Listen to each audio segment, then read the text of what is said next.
지금 이 수치가 11년 만에 최대치입니다. 이대로 가다가는 내년에 부동산 시장이 안녕하세요. 재테크 읽어주는 파일럿입니다. 제가 내년 여름쯤 되면은 부동산 시장이 굉장히 좀 어려워질 수 있다 이런 말씀을 드렸죠. 그렇게 말씀을 드린 이유가 있습니다. 제가 그냥 심심해서 내년 여름쯤 어려울 것 같아요 이렇게 말씀드린 게 아니고요. 부동산 시장에 선행하는 지표가 있습니다. 특히 이 지표는 6개월 정도 선행을 하거든요. 그러면 이제 지금 이 지표를 보면은 6개월 후에 부동산을 좀 예상할 수가 있죠. 그 지표가 바로 경매 지표입니다. 경매 물건이 늘어나고 경매 낙찰률이 떨어지고 경매 시장도 어려워지면은 6개월 후에 부동산 시장도 어려워집니다. 그래서 우리가 경매 지표를 좀 눈여겨볼 필요가 있고요. 오늘은 이 지표에 대해서 같이 공부해보는 시간을 가져보도록 하겠습니다. 오늘 영상을 시작하기 전에 제가 어제 영상을 올렸었죠. 저희 구독자 친구님 중에 3살 딸, 한국 나이로는 이제 4살이고 3살 딸 아이가 이제 난치병에 걸려서 제가 좀 여러분의 사랑을 대신 좀 전달해드리는 그런 영상을 올렸는데요. 사랑이로부터 여러분들한테 감사의 인사를 전한 영상이 왔거든요. 짧으니까 한 5초 이 정도 되는데 한번 보고 오늘 내용을 시작하도록 할게요. 제파TV 여러분 감사합니다. 메리 크리스마스. 너무 귀엽지 않나요? 그래서 지금 사랑이의 치료비를 모금하고 있거든요. 그래서 혹시나 사랑이에게 좀 도움을 주고 싶다 이런 분이 있으면은 사랑이와 함께라는 유튜브가 있으니까 그곳에 가셔가지고 저한테 후원 안 하셔도 됩니다. 그곳에 가셔가지고 단돈 10,000원이라도 후원을 해주면은 좀 좋을 것 같아요. 후원하기가 좀 어려우면은 사랑이 유튜브 채널을 구독해 주시면 사랑이가 또 많은 도움을 받을 수 있을 것 같습니다. 우리 다 같이 이렇게 서로 좀 도우면서 살면 좋죠. 그럼 오늘 내용을 같이 화면을 통해서 공부해 보도록 하겠습니다. 지금 언론에서는 내년부터 집값이 큰 폭으로 오른다는 이야기가 많이 나오고 있습니다. 그래서 지금 분양 나오는 걸 분양 받아야 된다 이렇게 나오고 있는데 그건 이제 건설사에서 낸 언론이거든요. 건설사에서 지금 분양이 안 되니까 이 분양을 털어내기 위해서 비싼 분양가라서 분양이 안 되는 거예요. 근데 그걸 털어내기 위해서 지금 언론 플레이를 하고 있는 겁니다. 내년에 집값이 오르니까 지금 분양을 받아야 된다. 이건 굉장히 잘못된 거예요. 지금 분양을 안 받고 있는 거는 간단합니다. 요즘은 이제 매수인들이 굉장히 똑똑해졌어요. 그래서 비싸면 안 합니다. 비싸면 안 하고요. 싸면은 몰리게 되죠. 그래서 가격이 결정해 주는 거지 내년에 집값이 오른다는 이런 언론 뉴스 기사를 보고 비싼 가격인데도 우리가 하는 것은 안 된다 이렇게 생각하시면 좋고요. 지금 그 언론에서 주로 다루는 내용들이 트럼프가 재집권을 하면은 인플레이션이 온다. 그래서 인플레이션이 오면 항상 늘 집값이 상승했지 않느냐 이렇게 얘기를 하고 있는데요. 이거는 일단 트럼프가 집권을 해서 어떻게 하는지를 또 봐야 되고요. 인플레이션이 올지 강달러가 올지 이건 좀 지켜봐야 됩니다. 트럼프가 우리나라 집값을 올려주려고 하는 게 아니고요. 미국 자국 우선주의를 하는 겁니다. 그래서 미국 우선주의거든요. 뭐든 미국에 도움이 되는 걸 하겠다. 미국 우선으로 하겠다. 이런 거지. 이게 우리나라의 집값을 끌어올릴지는 우리가 좀 지켜봐야겠죠. 제 생각에는 전혀 끌어올릴 것 같지 않습니다. 그 이유가 집값의 선행 지표 경매가 있죠. 이 경매가 역대 최악의 수치가 나왔거든요. 우리가 지금 경매 수치가 안 좋다 하는데 지금 11년 만에 최악의 수치입니다. 어떤 수치냐면은 경매 물건이 11년 만에 최대치를 돌파했어요. 12만 9,703건. 지금 이게 11월 달까지 집계가 된 거거든요. 12월엔 아직 집계가 안 됐어요. 12월까지 집계가 되면은 13만 건이 되겠죠.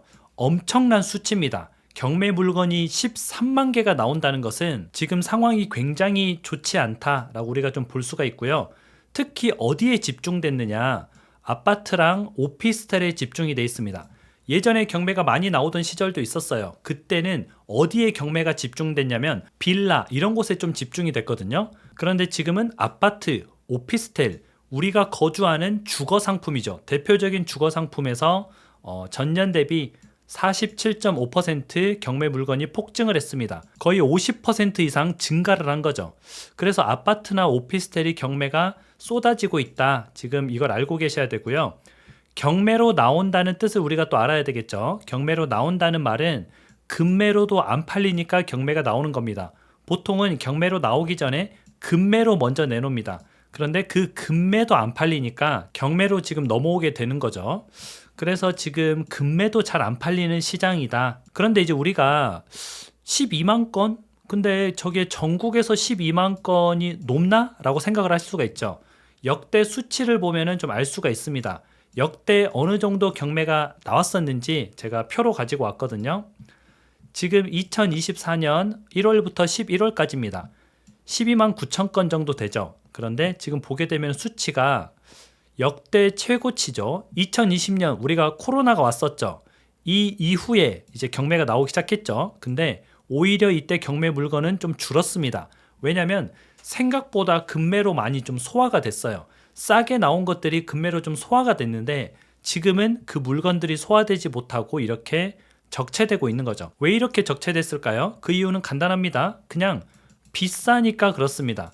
이때는 이제 집값이 폭등하기 전이잖아요. 집값이 폭등하기 전에는 일단 급매에서 많이 소화가 되고요. 그리고 경매 물건 같은 경우도 웬만큼 소화가 됩니다. 그래서 어느 정도 좀 안정권을 찾았죠. 그런데 집값이 많이 올라버린 2023년에는 뭐 급매인데 이게 급매 같지 않은 거예요. 나름 집주인은 급매라고 내놨는데 매수자 입장에서 볼 때는 뭐 예를 들어서 7억짜리가 12억이 됐어요. 그런데 주인은 급매라고 뭐 10억에 내놨어요. 매수자 입장에서 볼 때는 야 뭐야 그래도 비싼데 라고 좀 생각을 하는 거죠. 그래서 급매에서도 팔리지 않고 경매까지 넘어오게 된 물건이 많고요. 지금 경매 물건이 이렇게 쌓인 이유가 비싸서다. 경매 일단은 1차 금액은 시세대로 나옵니다. 그러면 당연히 낙찰이 안 되죠. 시세대로라면은 뭐 현장에 가면은 급매로 더 싸게 살 수 있는데 누가 1차에서 낙찰을 받겠어요? 낙찰이 안 되죠. 그럼 2차 정도 와야지 뭐 30% 떨어진 가격 거기서부터 좀 시작을 하는 거죠. 그래서 경매 물건이 빨리빨리 소화가 안 되는 겁니다. 그러다 보니까 뭐 13만 건에 육박하는 경매 물건이 쌓이고 있다. 지금 경매 전문가들이 뭐라고 하냐면요. 금리가 안 떨어지면은 물량은 계속 증가할 것이다 라고 얘기를 하고 있습니다. 당연하죠. 경매는 이제 금리랑 굉장히 좀 연관이 있거든요. 그래서 금리가 낮으면 경매가 좀 잘 되고요. 금리가 높으면 경매가 잘 안 됩니다. 지금은 금리가 높아요. 기준금리는 내렸지만 시중에서 은행들의 대출금리는 지금 반대로 올리고 있습니다. 그러니까 좀 말이 안 되는 상황인 거죠.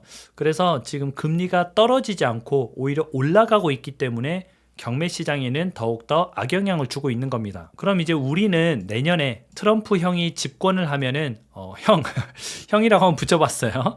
좀 잘 좀 해달라는 뜻에서 형이라고 붙여봤는데 트럼프 형이 집권하면은 금리 추이가 어떻게 되는지 우리가 좀 지켜볼 필요가 있습니다. 그래서 미국의 기준금리를 계속 내리는지 아니면은 오히려 내리지 않고 좀 짱짱하게 버티는지 또는 금리를 올리는지 이런 부분들을 우리가 좀 체크해 봐야 되겠죠. 오늘은 이제 부동산 시장을 6개월 선행하는 경매 시장에 대해서 알아봤는데요.